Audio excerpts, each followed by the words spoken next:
বাংলাদেশের ই-পাসপোর্টের নকশায় পরিবর্তন আনতে যাচ্ছে সরকার।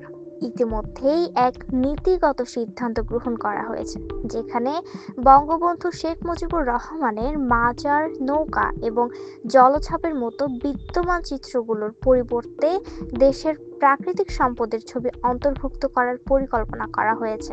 2020 সালের 22শে জানুয়ারি বাংলাদেশে প্রথম দক্ষিণ এশিয়া এবং 119তম দেশ হিসেবে ই-পাসপোর্ট চালু করে, যা ভ্রমণকারীদের জন্য অনেক সুবিধা এনে দেয়।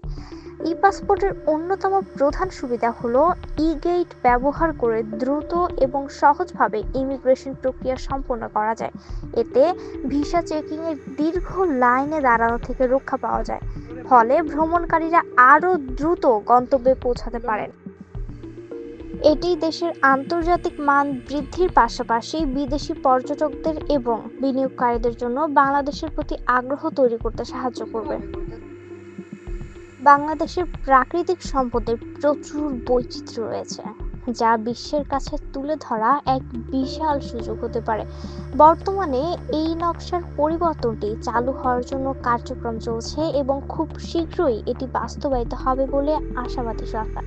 এটি বাংলাদেশের ই-পাসপোর্ট ব্যবস্থাকে আরও আধুনিক, আকর্ষণীয় এবং নিরাপদ করে তুলবে। ই-পাসপোর্টের এই নকশা পরিবর্তন দেশবাসীর জন্য এক নতুন আশা এবং দেশের প্রতি আরও বেশি গর্বের অনুভূতি তৈরি করবে। Desk report, world fusion.